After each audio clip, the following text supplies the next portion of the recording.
Thank you, David. I'm now going to invite our first panel to the stage. Our first panel is on whistleblowing. In Australia, whistleblowers face prosecution for exposing serious ethical issues, despite public support for them. Whistleblowers have revealed significant issues across the public sector, including alleged war crimes and overzealous tax collection. Chairing this panel will be Regina Featherstone, a senior lawyer at the Human Rights Law Centre. Joining Regina on the panel today will be Professor Allan Fels, Professor AJ Brown, Kieran Pender, and Frank O'Toole. Thank you.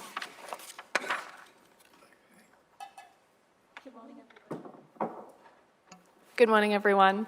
My name's Regina, as I was just introduced, and I would also like to thank Auntie Violet for that really warm welcome to country. I too would like to acknowledge that we are on Ngunnawal and Ngambri land. I pay my respect to elders past, present and emerging, and I acknowledge that sovereignty was never ceded. Thank you to everyone for being here today. I am really delighted to kick off the first panel with my esteemed colleagues here. I guess for me, who works as a senior lawyer in the Whistleblower Project at the Human Rights Law Centre, I see the human cost of secrecy every day when I'm trying to assist whistleblowers come forward and speak up. And so today I hope that what we're going to speak about is not just what's going wrong with the law, not just what is failing our politicians in when they can make change, but also where we can talk about solutions, and so that we can create a better culture of speaking up, and so that the human cost of speaking up isn't so high. There is a lot to get through today, so I'm going to keep this really brief. Basically, we're going to start by asking each of our panellists to give some opening remarks. We'll open to a panel discussion, and there will be questions at the end. So if you do have questions, please just note them down, and I think somebody later on will come with a microphone. I would like to introduce the panel that's sitting up here today with me. I've got Professor Allan Fels. He's a Professor of Law, Economics and Business at Melbourne and Monash University, and he's also the former chair of the ACCC. We've got Professor AJ Brown, who's Chair of Transparency International Australia, and he is the Professor of Public Law and Policy at Griffith University. We have Kieran Pender, my colleague, who is the Acting Legal Director at the Human Rights Law Centre, and we have Frank O'Toole, who's part of the National Whistleblowing Advisory Group of Transparency International Australia. Please join me in welcoming them.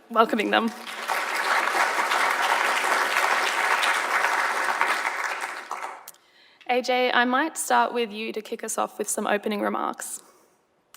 Yeah, thanks, Regina, and it's great to be with you. I'd just like to take a minute at the beginning to thank the Australia Institute and all the other partners for bringing on today as well.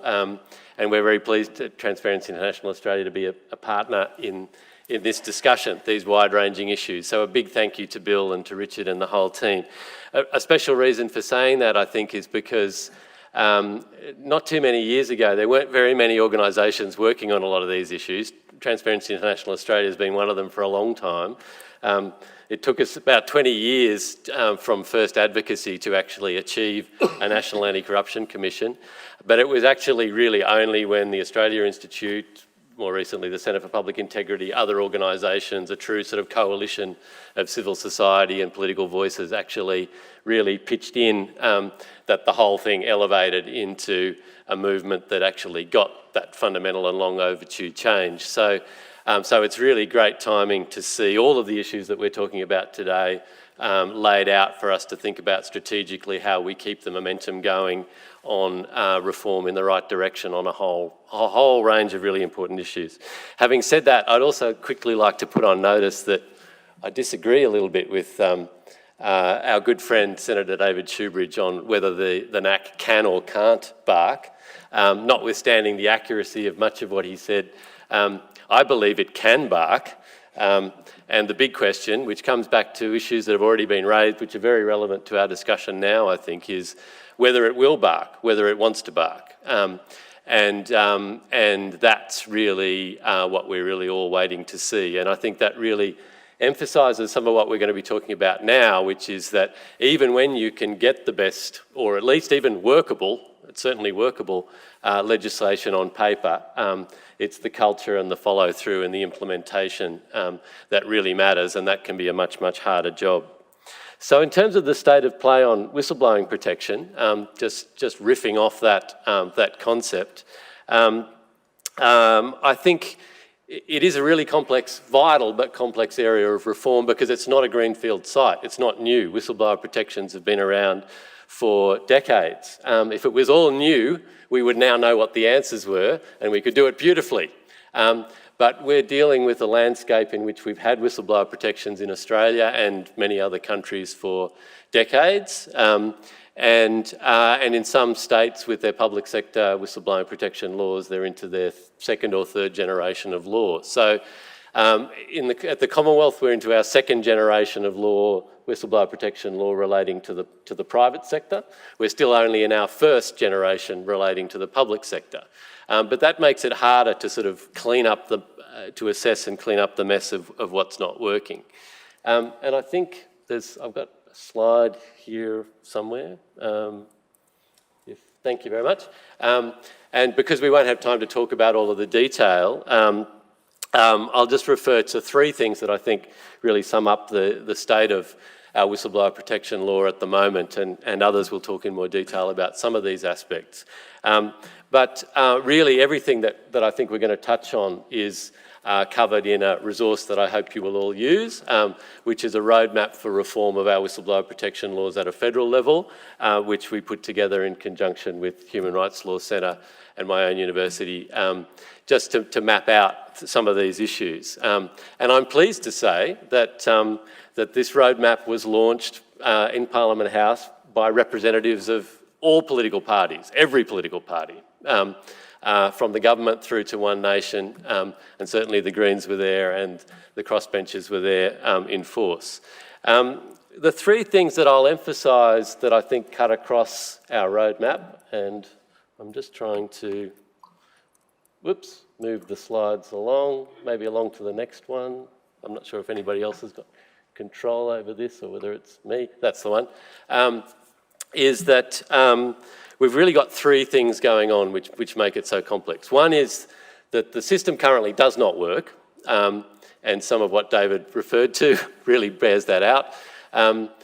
Why doesn't it work? It's because for a large part of that history in Australia and internationally, whistleblower protections have been more symbolic than practical. There's lots of technical legal reasons why they've ended up being more symbolic. Everybody agrees in principle. In practice, they've fallen down in terms of the effectiveness of the actual legal protections and their accessibility in a number of fundamental ways that I think we'll talk about. But the good news is that in Australia, some of the waves of reform of our whistleblowing laws have started to open the door. We basically know what to do to make protections more enforceable, more realistic, and to change culture in organisations. And in some jurisdictions, actually in the Corporations Act and in the New South Wales public sector whistleblowing law, there are concrete steps towards that. We have a direction of travel. We just need to really make it happen and ramp it up.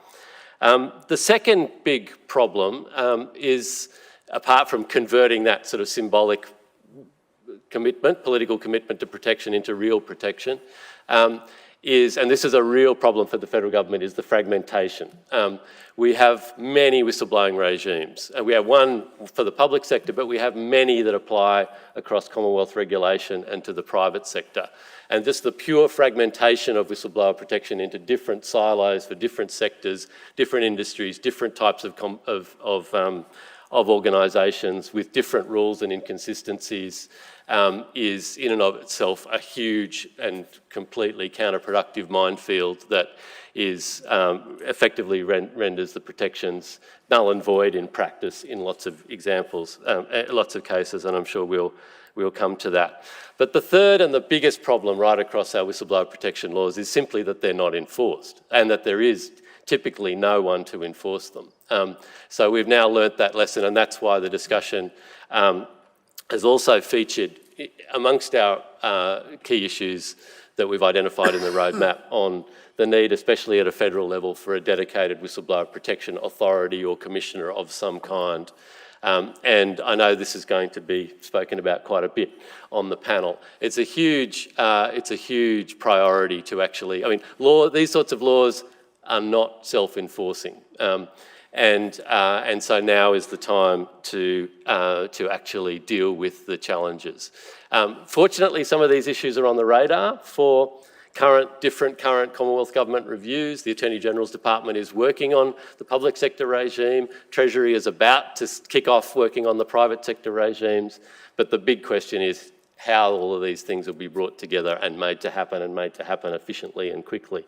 So I guess that's an overview of where we stand. But please do, because we won't get across it all today, please do go back to our roadmap and to our principles on a Whistleblower Protection Authority that I'm sure we'll talk about a little bit more. Thanks, AJ. Kieran? Thanks, and hi everyone. Also acknowledge that we're on stolen land, the land of the Ngunnawal and Ngambri people. Wanted to begin by saying how wonderful it is to see everyone here today. Bill at the Australian Institute and I had some early discussions about bringing people together who care about transparency, and it's so heartening that so many people in this room are here caring about transparency. We believe transparency matters because it's good for democracy, it's good for government, it makes all of us live in a better country, and it's really heartening to see all of you agreeing with that sentiment. The Human Rights Law Centre 14 months ago launched the Whistleblower Project, Australia's first dedicated standalone specialist legal service for whistleblowers. Since we launched, we've been contacted by almost 300 people wanting support on blowing the whistle. We've advised almost 100 whistleblowers. We've represented about 30 whistleblowers. We've been involved in 2 pieces of litigation. I think that demonstrates the gap that AJ was talking about in terms of the lack of support and the lack of an oversight enforcement support body. In many other areas, when we create areas of law, we create oversight bodies, we create support systems. Other than our work, which is entirely philanthropically funded, there is no pathways for people to get guidance and support. Some of the regulators have extremely limited roles in this space, but the reason that we're calling for a Whistleblower Protection Authority is because so much more is needed. But I wanted to reflect briefly on the problem and the solution. I'm an optimist at heart, and I don't want people to leave here thinking it's all doom and gloom. There are real problems. So we have seen in recent years very high-profile prosecutions of whistleblowers and people who've sought to help whistleblowers. And I note that Bernard Cleary is in the room here today. Hi, Bernard.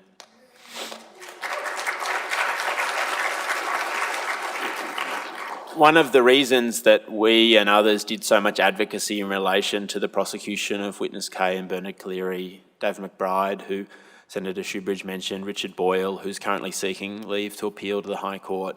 The reason we did that advocacy is because we appreciate not only the individual injustice involved in those cases, but the systemic chilling effect that those prosecutions have.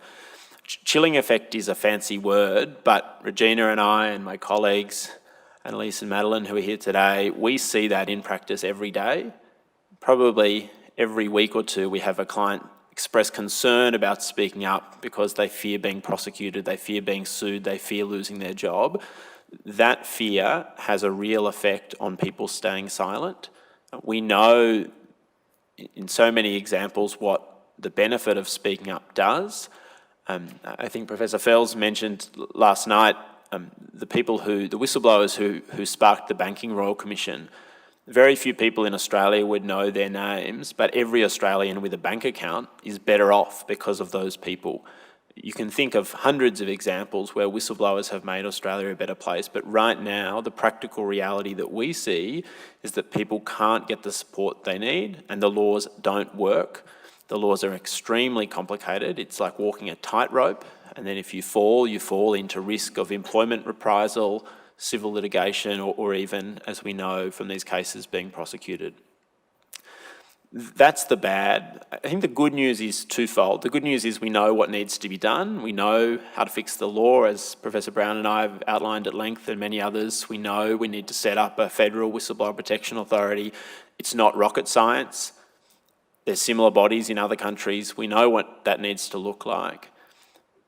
But also, I take a lot of heart from the fact that this can go right. Part of the concern I have in talking about the chilling effect and the negative implications is we have clients who blow the whistle, the wrongdoing is addressed, they move on with their life. This can work and it can make a huge difference. In the last 14 months, we've had clients speak to journalists that lead to front pages of newspapers that have really significant effects. People give evidence to parliamentary committees, people give evidence to regulators. You may never know of those people, but they have done a significant democratic duty. Part of the challenge for our work is we can't tell those good news stories because they remain silent and confidential and in the shadows. But one of the reasons I know we can fix this and we can ensure that Australia is a place where whistleblowers can prosper is because we do see it in practice. It's just we'd like to see it much more commonly. Thanks.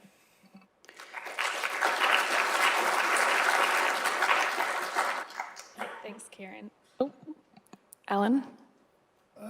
Thank you. I congratulate... gotta go on. Okay. Australia Institute on the whole summit. My topic is rewarding whistleblowers, same as in the United States. We should do that. With the ACCC, the major source of its success has been whistleblowers in cartel cases and other things, and that continues. But the whistleblowers that come forward are only the tip of the iceberg. There's a whole lot of others who know but are deterred from coming forward by the consequences. We need to change their calculus. And I recently did a report for the ACTU where I recommended that. The government is talking about a stronger competition policy. This should be part of it. Now, in the US, over the past 35 years or so, claims by whistleblowers have led to the recovery of about 100 billion. Whistleblowers have been paid about 13 billion. A very good investment. And the whistleblower laws were strengthened after the global financial crisis. And within the SEC, the Securities and Exchange Commission, and that brought forward a further number of really big cases, about 10 billion worth of cases, and 18,000 tips to the SEC. Now, it's starting to reach other countries. The UK does it a certain amount. The Canadians also, and we should be moving in that direction.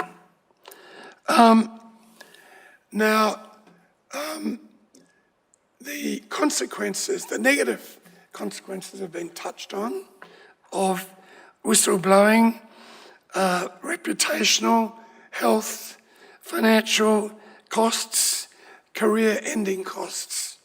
So it's not particularly rational to come forward in many cases at the moment.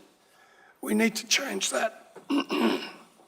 We also would trigger an industry of private lawyers who would do much more on whistleblowing if there were rewards. Sorry about my voice. And also, the main objection to this is that false claims will be made. But regulators like the ACCC have to prove the claims in court. in the face of stiff opposition. So very few false whistleblowing claims get through the system. I think we just move as soon as possible to rewards, particularly in the corporate law cases and so on. Labor promised it, hasn't delivered as yet. Thank you.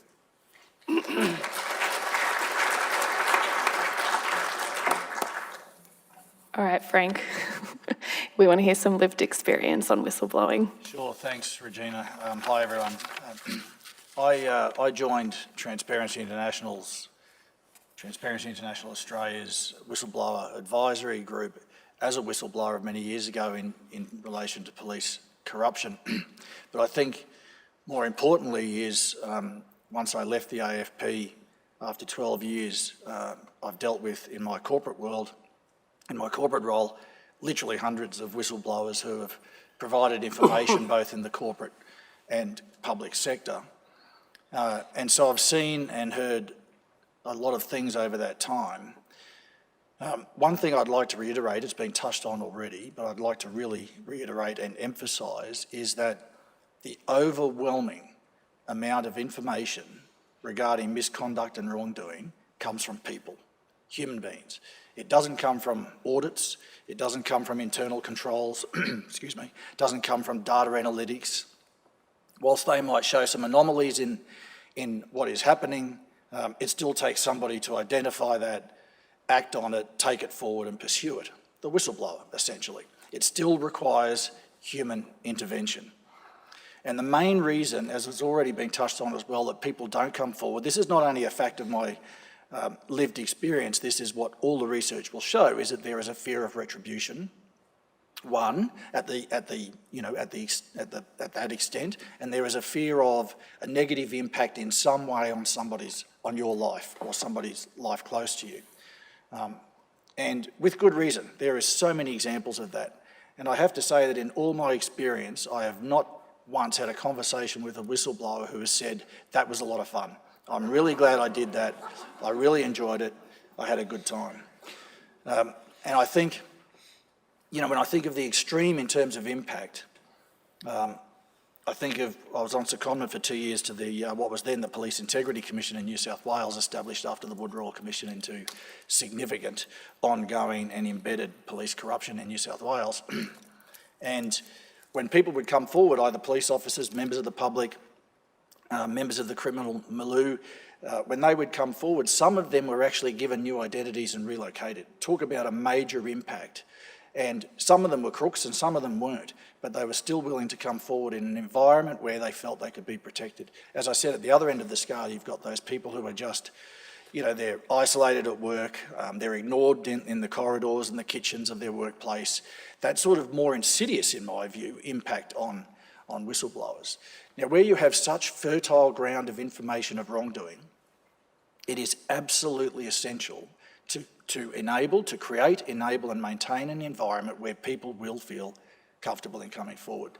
What Griffith Uni and the Human Rights Law Centre and TIA has done in terms of the roadmap, the federal roadmap, is absolutely vital. It's the result of a lot of research, a lot of consultation, a lot of input, and then importantly the principles around the establishment of a whistleblower protection authority. Again, a lot of consultation, a lot of research and a lot of input to those principles. They're absolutely essential. We have this, we have the NAC, right? And there's a lot of conversation about the NAC. I have my own view. My view is pretty simple. What a great opportunity to do something powerful and impactful for Australian society and help build that culture of wanting to do the right thing and wanting to bring forward those times when the right thing isn't being done. And I'm an optimist as well, Kieran. But I feel myself spending more energy day to day, not getting dragged into that abyss of cynicism. I honestly think there's a risk that this is not going to have the impact that it could have, and I really hope and pray that it will. One of the ways it can have greater impact is to tap into all of that information of wrongdoing that people have, but don't want to bring forward because, as we said earlier, they fear something will go wrong. it's not to say that people regret coming forward necessarily. I don't want to sort of give that impression, because generally speaking, people would say they would do it again. A lot of people would say they would do it again because they made an impact and they did the right thing, and they're good people who didn't walk past wrongdoing. So they're making the most of it, and as Kieran said, many have gone on with their lives and it's been a good outcome. Same with me, by the way, in my own experience of whistleblowing. It was an unpleasant experience, but I did the right thing and I got on with my life. So I think if we can create that environment of trust and confidence, that if I come forward, I'm going to get the best protections that would be available to me, then I think we're on a winner. Thanks, Frank. AJ, you mentioned that there's fragmentation in the law. We had Allan mentioning that Labor has failed to keep some of its promises in relation to whistleblowers. Could you talk us through how the Albanese government has actually responded to the opportunities to make changes, and where it's failed and where those opportunities still remain? Well, I think it's good. The good news is it hasn't failed yet. I'd like to put that even more positively if I could, but probably that's the most accurate way to say it right now. It has not failed yet. I guess it's complex. There's been bipartisan political support at committee levels and all sorts of things for strong reform, and including for a Whistleblower Protection Authority for quite a number of years. And although, Allan, you're right in that the Labor government promised a Whistleblower Protection Authority of some kind off the back of that in 2019, it hasn't actually promised to do more than what it's doing at the moment in this government, which is to investigate whether there is need for a Whistleblower Protection Authority as part of its examination of public sector whistleblowing reforms. So that's part of the fragmentation problem. And indeed, if you look at, if we talk about parts of the reform that is either needed or very logical, like rewards, as Allan just said, there's also discussion about looking at a reward scheme in relation to that public sector review that we're all waiting to see results from this government at the moment. But the real value of rewards and incentives as a part of the system, it's not a silver bullet, it's not a system in and of itself, but as part of a stronger part of a strengthened system, is not in the public sector. The rewards and incentives work for the private sector. That's where the money is. That's where the penalties come from, etc. So that's an example of where we can, and similarly with whistleblower protection enforcement needs. Yes, there are some in the public sector, but at a Commonwealth level, they're actually right across the board of regulated entities and industries, etc. So it's actually on the private sector side that really lets us assess that need.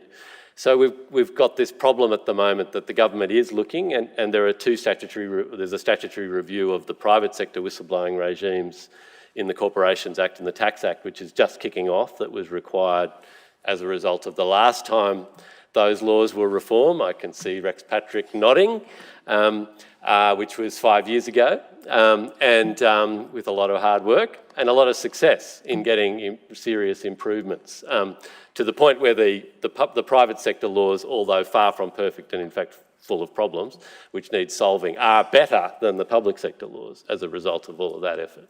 So I guess what we've got is a problem of maybe level of priority with government overall, but also fragmentation of what government is doing, because none of these questions in terms of making rewards work, making compensation work, cleaning up the protection so that they're consistent and simple and unified and apply seamlessly, and enforcing them. None of those questions are going to get adequately answered as long as we're dealing in these different fragments and silos.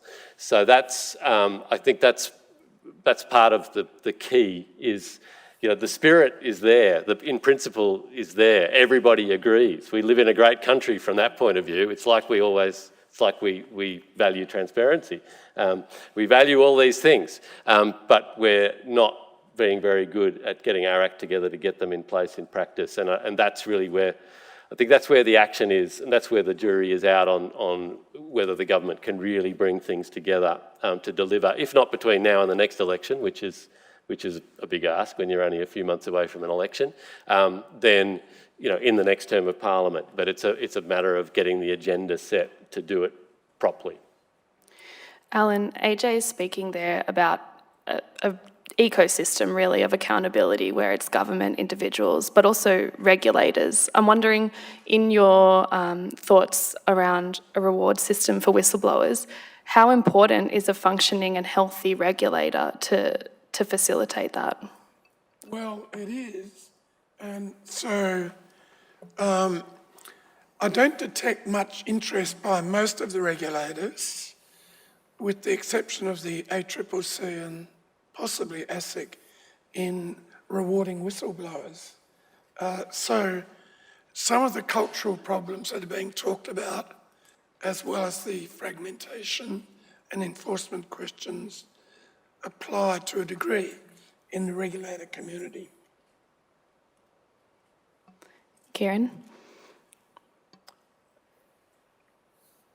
Regulators play a really vital role. I think sometimes there's a misapprehension, for example, in relation to our work helping whistleblowers, that we want to take our clients to be on the front page of the newspaper or to a senator or MP. We do a lot of that, but most of the time the most effective way to have wrongdoing addressed and for whistleblowers to be protected is for regulators and law enforcement to do their job.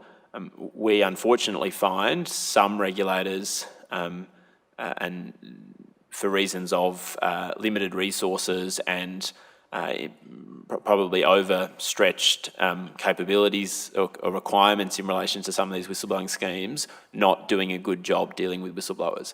Right now, if you want to blow the whistle on private sector wrongdoing, you can go to two places. You can go to ASIC or you can go to APRA, the banking regulator. Now, if your wrongdoing relates to anything other than those two areas of jurisdiction, you go to ASIC.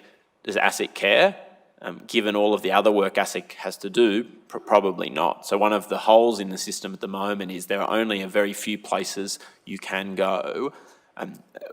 It's great that we've now got the National Anti-Corruption Commission. That's going to be a really important place for whistleblowers to go. It was a missed opportunity for the government not to include a dedicated whistleblowing commissioner authority within the National Anti-Corruption Commission. But for whistleblower protections to work, we need regulators that are taking a robust approach to supporting, assisting, receiving information from whistleblowers and then acting on it. And from our perspective in practice, at the moment, it's a bit hit and miss. Just one other point. Sorry, AJ. A lot of regulators are constantly seeking additional resources from government and blaming a lack of resources for not getting results, ignoring the fact that a small investment in whistleblowing rewards has a huge payoff. It's a much better way of spending money. Often, it's a high-powered multiplier effect compared with having a few more staff. I think, sorry, just quickly on the rewards thing, I think if we could look at that as a, rather than an incentive for people to come forward, more a way of supporting people who do come forward. I think, Allan, that's probably it's a nuance to that. I think you don't want to say you come forward and we'll pay you. I think you're giving somebody the support and the protection and the ability to do things as a result of their whistleblowing. I think that's an important nuance. And also, I think I'm going to be a little controversial here. I think the regulators and law enforcement are pathetic in terms of, and I'm speaking generally, there are definitely exceptions, but I've had a lot of conversations over the years with regulators to look at what the AFP has done around anti-bribery laws, citing it's too hard, ASIC in relation to whistleblowers and corporate crime too hard, on and on it goes. I hope it changes. I really hope things change quickly. If I can say one more thing quickly before Q&A. Allan, I don't know if you remember, but you and I actually worked on a wages scandal many years ago together. I was the investigator, you were the supervisor of that particular project. A number of whistleblowers came forward in relation to wages underpayment. This is going back probably 12 or 15 years now. Thousands and thousands of Australians in every sector are getting paid and have been compensated for underpayment for what they do. This makes a huge difference to people's lives, and the regulators need to really switch on to that. We might be heading towards our last question. I like that framing. Instead of rewarding, it's supporting. I'm interested to hear from the panel, and maybe we'll start with AJ, on this Whistleblower Protection Authority. How would that work to support whistleblowers? Yeah, sure. And maybe if we could bring the slides back, I'm not sure who's got control over them, would be really handy, just so that people have this reference as well.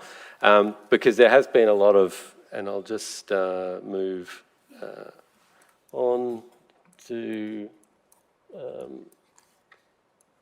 sorry, I'm just going to move on. Sorry, it's not very responsive there. To give people a little bit of an idea, especially because, as it turns out, there's a media release going out this morning from one of our speakers later in the day, Senator David Pocock and others, Andrew Wilkie and others, actually announcing, I read, that they are going to move forward with a private members bill for a Whistleblower Protection Authority. So we are starting to look at, okay, what form would this take in legislation? What would it do? There's actually reference in that media release, which I didn't know about till this morning, to the fact that we have been working on some draft principles. They're in draft for what a Whistleblower Protection Authority will look like, and I think you can see where rewards would fit in and functions. Well, I think in reference to the role of other regulators and investigators, I think it's important for people to understand that as a result of what we know and of all the groundwork and the consultation that we've been doing, the job of a Whistleblower Protection Authority would not be to replace all the regulators and all the investigative agencies, and indeed it would be to support them, to fill that gap that Frank was talking about, and to support them in making the best, in being able to get and then make best use of the human sources that we're talking about that are whistleblowers, but particularly to make the protections real, to enforce them, and potentially to administer a reward scheme, because for exactly the reason that Allan was saying, to capture that benefit that comes back to the government, to the coffers, to society from the investigations and the actions that flow from what whistleblowers do, just to capture a proportion of that and then return that to whistleblower compensation and support would be an incredibly good investment, and really is a bit of a no-brainer when you think of it in those terms and in tight budget conditions in the midst of a house of a cost of living crisis and a housing crisis, etc. So I think we're really happy that any members of Parliament, any parties, have picked up our draft principles and are saying, let's put them into a bill. In fact, we did it for the first time when we put a Whistleblower Protection Commissioner into what was Cathy McGowan's original National Integrity Commission bill to force the Morrison government to move, and then in Helen Haynes's AFIC bill.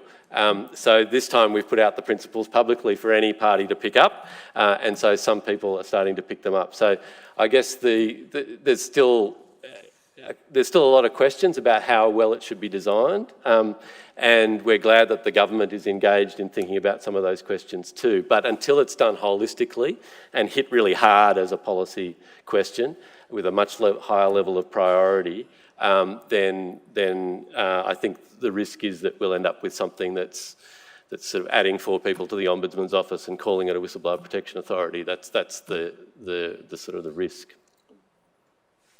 I might open it up to questions, as I think we're sort of running to time here. Sorry, I think I stole. Do we have a everybody's microphone? time.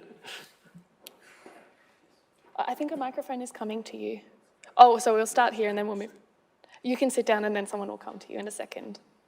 Thanks very much. Robin Brown's my name, and I've been involved as a community member on health practitioner regulatory boards for the last 13, 14 years.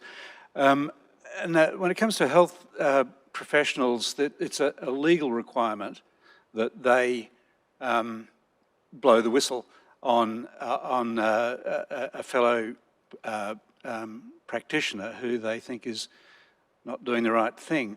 And I'm interested in the possibility of actually using codes of conduct for professionals more effectively.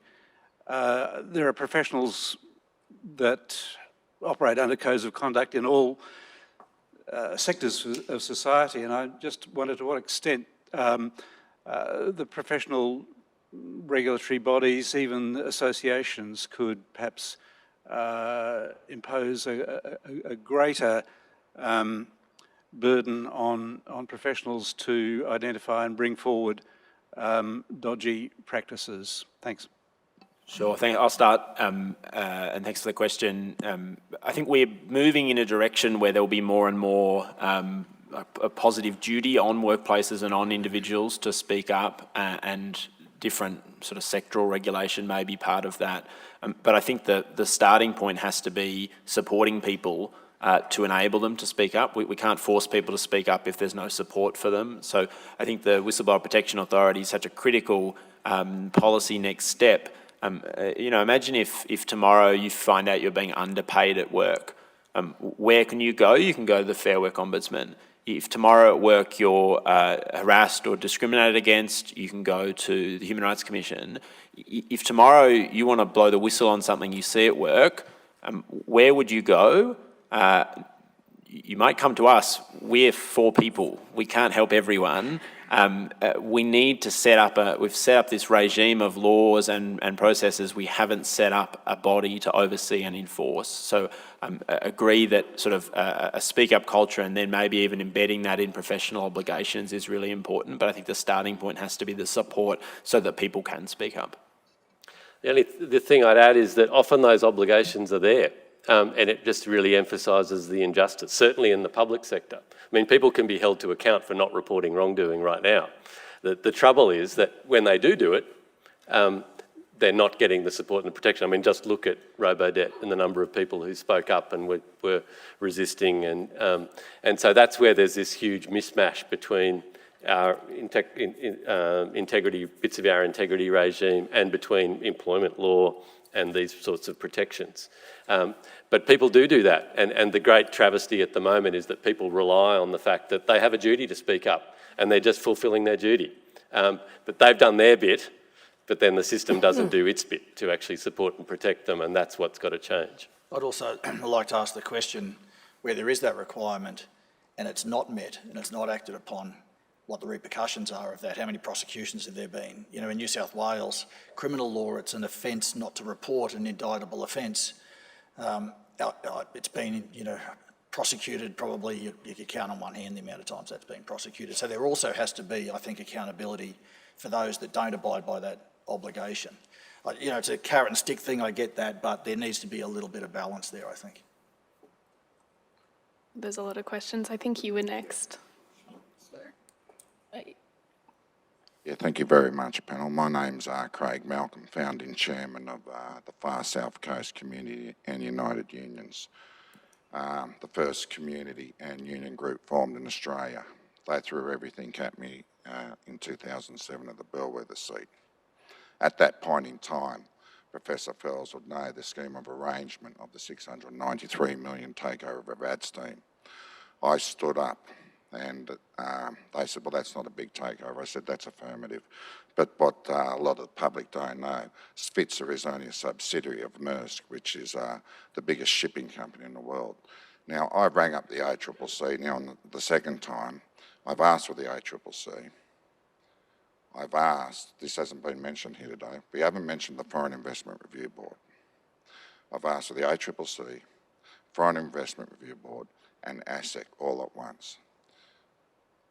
The first time I rang up, they said, excuse me. I said, no, you're not excused.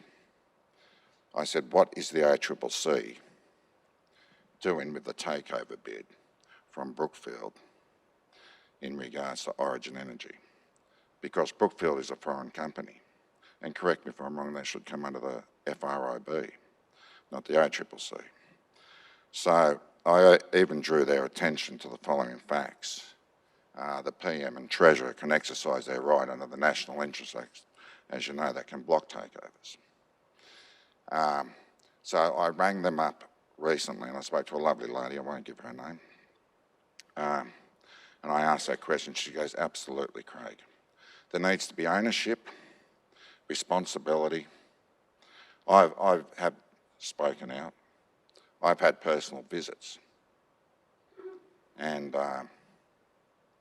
I will not be stopped under values, culture, goodwill and good faith, for transparency under good policy framework. There's also a current takeover which I won't bring up. It's only small, it's only 800 million. I raised a couple of questions on wholesale and ACCC goes, no one's raised that, Craig. Craig, do you have a question? I'm so sorry, I'm just conscious of time.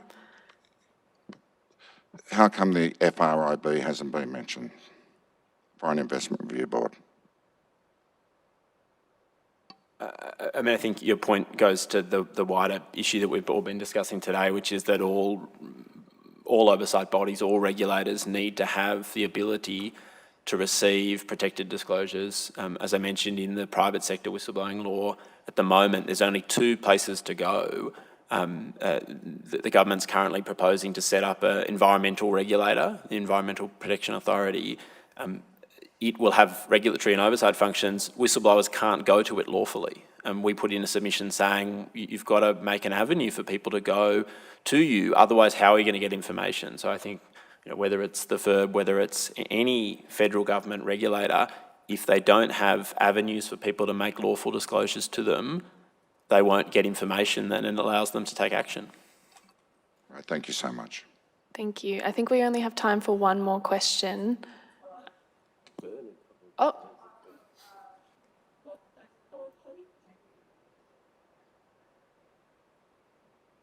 Not super well. I don't think the microphone's on.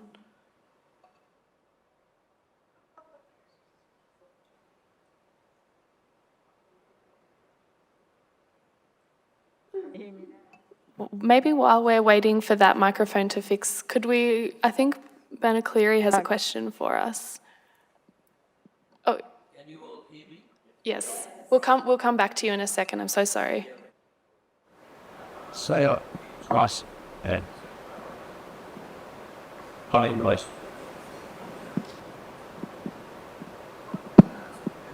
Yes, there indeed the others both coin requirement whistleblower teach. And that is how to deal with the public interest events and the commercial in confidence defence, Allan, that the courts are rampant. And that, as you know, what happens is that there is a whistleblower called he or she witness K, and that information conveys indictable criminal activity.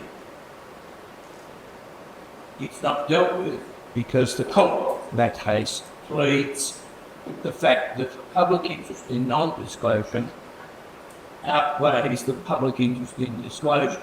There's only one piece of legislation in this country that deals specifically with that. It's called the Law Enforcement Conduct Commission Act that David Shoebury has all about from New South Wales.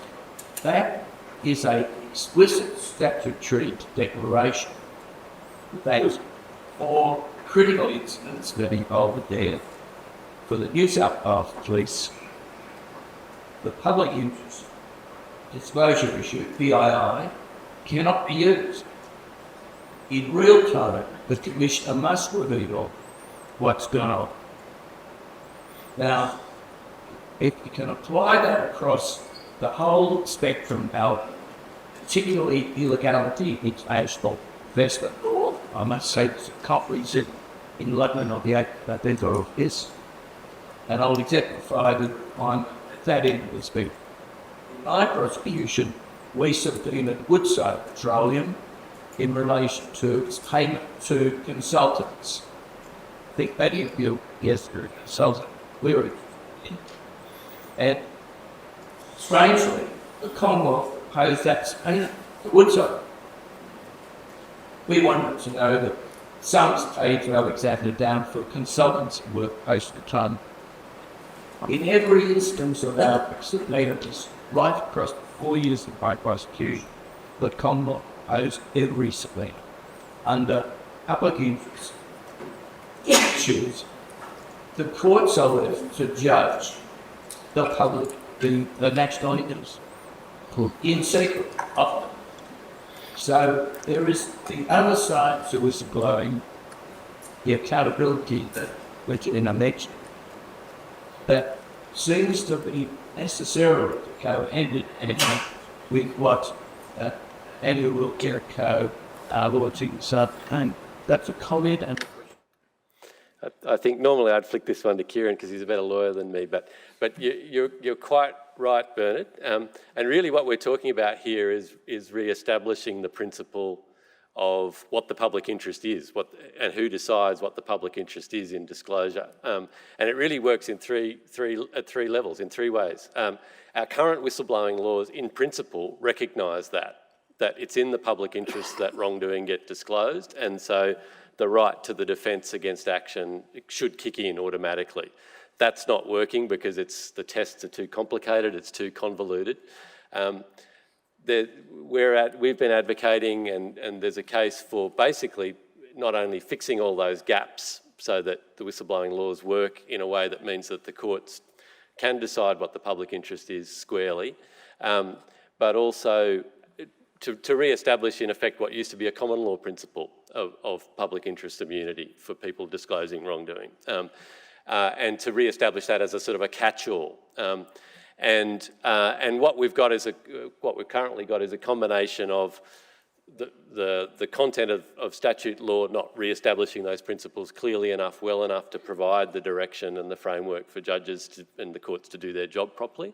We've also got gaps, which means that it's very easy for a government, most recently the Commonwealth in relation to David McBride and Richard Boyle, but especially David McBride, to subvert the principle of the whistleblowing law by asserting national interest immunity on national security grounds or whatever, and just completely bypassing and subverting the law in a way that basically means that the public interest defence can't get raised, which is what happened with David McBride, which is why it is such an injustice, irrespective of what you think about the substance of the case.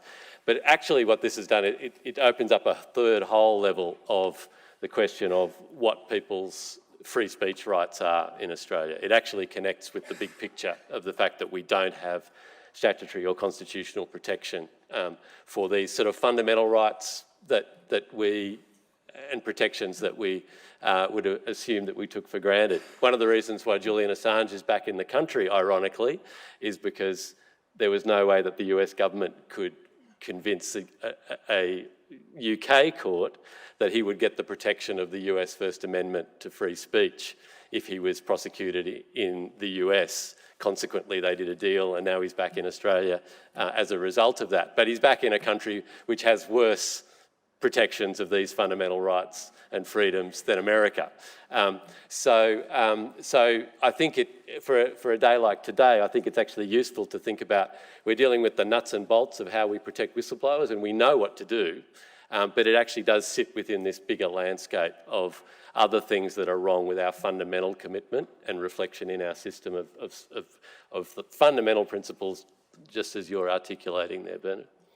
Thanks, AJ. Thanks, Bernard. I'm so sorry we are out of time, and I fear the wrath of Richard Dennis if I put the First Integrity Summit behind for the whole day. So we will have to close today's session, but this morning's session. But any of our panelists, I'm sure, will be happy to take any questions during the morning tea, during the lunch.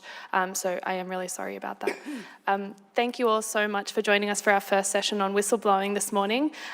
Please join me in thanking our panelists today. Thanks for watching. If you'd like to keep up to date with all our latest research and work, sign up to our newsletter. Delivered every fortnight, it includes behind-the-scenes updates from Richard Dennis, an exclusive cartoon from Judy Horacek, details for our upcoming events and webinars, as well as explainers, graphs, and not to mention the latest cutting-edge research and analysis from the team here on the key issues that are facing Australia. Click the button on your screen to check it out.